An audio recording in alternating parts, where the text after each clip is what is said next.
If it's your pleasure, I'd like to go ahead and do the library's annual report at this time. And let me get out my notes.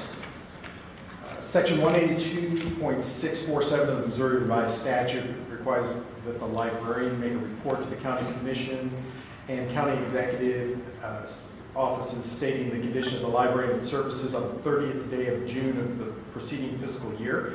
This report should be accompanied by an audit from an independent firm, and these reports are to be made before October 31st each year, so I'm trying to get in right before the wire.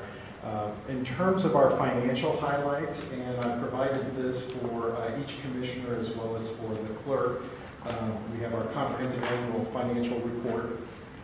And in the report, you'll find in the preface material, page 10, that Mid-Continent Public Library was awarded the Certificate of Achievement for Excellence in Financial Reporting for our previous fiscal year reports. This is the fourth time in as many years we've been recognized by the GFOA for this designation, and we feel that it's a measure to show our intent around financial transparency. We intend to continue to work to meet that standard each year. On page 1, you will see our letter from our auditors. Our auditors provided their report without comment or opinion, and this is generally known as a clean audit. In addition, this is the second time in as many years that our auditors have no recommendations or suggestions for us other than compliance with new GASB regulations. And that always makes me feel really good when the auditors look really, really hard and still can't find anything to recommend. We feel like we've done something. Please do note that the audit results are still in draft form. This is due to compliance with the new GASB standard concerning the reporting of retirement benefits. And you may be familiar with this. You may be having the same lag relative to loggers. That's where our delay is. Our understanding is that we should have all of our information by the end of the calendar year. Every indication is that the final information from loggers will not change the auditor's draft financial report, and this issue will only occur for this 1 year, is our understanding from loggers as well as from our auditors. MCPL's total assets did decrease in 2015 due to several payments that resulted in decreasing our long-term liabilities and the cost of depreciation. So consequently, our net position has improved even though our net assets have decreased. You may also notice, I'll just point this out, that our revenues and expenses are not balanced for the upcoming year.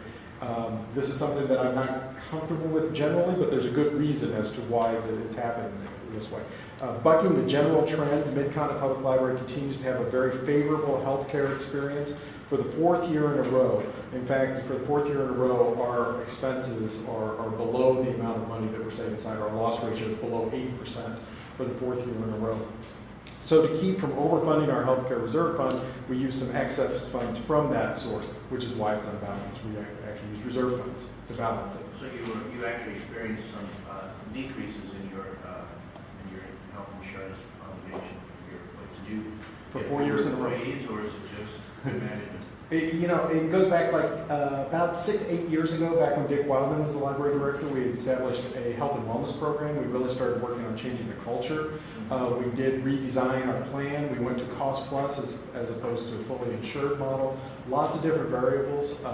We see that utilization is acceptable for a group of our size. We're not seeing a lot of increase in emergency room visits, suggesting that people maybe aren't going to the doctor and only going to the emergency room. That's not happening in our plan.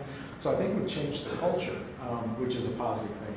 The Affordable Care Act is not having a negative impact on us financially. And so in some ways it's living right, in some ways it's being smart, in some ways it's being lucky. But the bottom line is that we've been at under 80% utilization for 4 years in a row. Yeah. In terms of our annual report, which our annual report was the nice, shiny, pretty thing that you have, not our budget, this one, it's our annual report. We continued to lead the way, I believe, in library services. We loaned over 8.8 million items last year, and this amount was down to the previous year, but mostly down due to our RFID migration project. And in fact, this year we're picking right back up again. We're setting new record numbers. This averages about 12 items borrowed for every person living in the library district. Since the introduction of downloadable e-services in 2011, We've gone from just under 100,000 items loaned to 1.1 million items loaned per year, so that's a fast-growing area for us. We continue to invest more in online resources than any other library in the United States. Through our small business efforts, Mid-Continent Public Library has helped to launch or helped 45 businesses reach the next level. So we're actually becoming a place that stimulates new small businesses through that effort. We provided $141 million worth of service last year. This equates to about $3.50 in services for every $1 in taxes paid. And we have been celebrating our 50th anniversary all year, which the newsprint handout we have talks all about our 50th anniversary. And talk a little bit about that in just a second. Mid-Continent Public Library, for the future, we are continuing to work with the Kansas City Area Educational Research Consortium to determine the effectiveness of our summer reading program. We're also starting a pilot project to determine the effectiveness of our preschool story times relative to preparing children to enter kindergarten.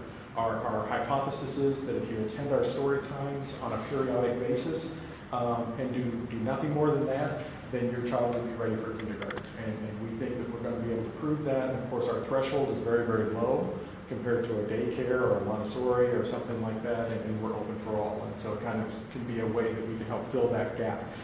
More to come on that study. We will complete our 50th anniversary celebration with our branch birthday parties. Right now, there's over 80 celebrations scheduled at 31 of our branches, all on our branch birthday, which is November the 10th. All of them are listed in here.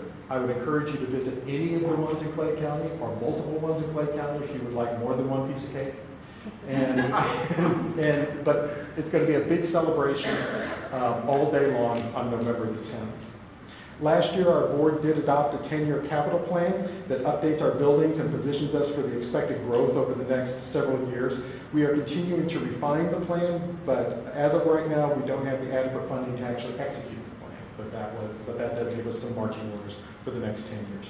We did recently launch our Library Lovers program, which is the new affinity program. The program offers special opportunities for adults, teens, and children, and you can find out more about that program at mymcpl.org/librarylovers. And it's been a pretty fun program for people to connect more closely with their libraries. Mid-Continent Public Library is a library that grew out of the Clay County Library and libraries like the Frank Hughes Memorial Library, the Carnegie Library of Excelsior Springs. The catalyst from Clay County's library development in 1965 is what actually created the critical mass that resulted in the library today. If it weren't for Clay County, we may not have a Mid-Continent Public Library. And I'm always grateful for that fact. From the strong foundations that we had back in 1965, we're now recognized as an innovative library that is an essential contributor to our region. This concludes my reports, and I would be happy to entertain any questions. Thank you very much for making that report. One of the things that has crossed my radar has been the Square One program. Your associate, Morgan Perry, is everywhere promoting the library system as it applies to small businesses. And that's something that I think is not necessarily what people think of when they think of the mission of the library, which obviously has evolved dramatically in recent times. The outreach that you folks are doing on all of your programs, and that one in particular is very impressive, and I think there are a lot of people who are really benefiting from that. In fact, it was underlined specifically at the last Clay County EDC function. It was commenting on what a great resource the library is as far as economic development. People don't necessarily think in those terms, so that's something that I've been very impressed with, and like I say, Morgan is everywhere, so you should be extremely happy with the job he's doing. I will pass those comments back to Morgan and to Amy, her supervisor, and thank you so much for those kind words. You're right. I mean, it's something that we decided we could make a real difference in our community if we were just this much more intentional about the stuff we did around business, and that's led us to Square One. But the thing is, looking through your brochure here, you guys have expanded your mission in a very positive and very broad way, and I think it's an interesting aspect of this in that people thought, well, people are not reading books anymore, and they're all going electronic, and what's going to happen in the library? Certainly, the hard work you and your staff have been doing have shown us that, far from libraries being on the decline, they are on the increase, and they're becoming more rather than less relevant to the public. So I do appreciate the work that you guys have been doing. Always reminds me of the Mark Twain quote that the reports of my death have been somewhat exaggerated. I can only reiterate what the presiding commissioner just said. When you all do something, it's really been top notch, and I very much appreciate it. From the building that you see when you come to Smithville, the way that you're integrating the old and the new with Whitney, frankly, you won me over on. But I appreciate what you're doing. And I may have another conversation with you another time about your healthcare program, because I'm really interested in what you all are doing. It sounds really innovative. Good. Be very happy to talk about that. It's a very, very good story to tell, and we certainly did some things that not everyone has done, but because we did what we did, we've got the results that we have. And I'd be happy to share, talk more with people in the county, whatever, however I can help, because we just need a healthier, larger community. If we can share from our expertise. That's right. Or at least me. Yeah, physically, each individually smaller, but yeah. I understand what you're saying. Anyway, thank you for the good work you do. Thank you so much. Thank you again, I appreciate your attendance.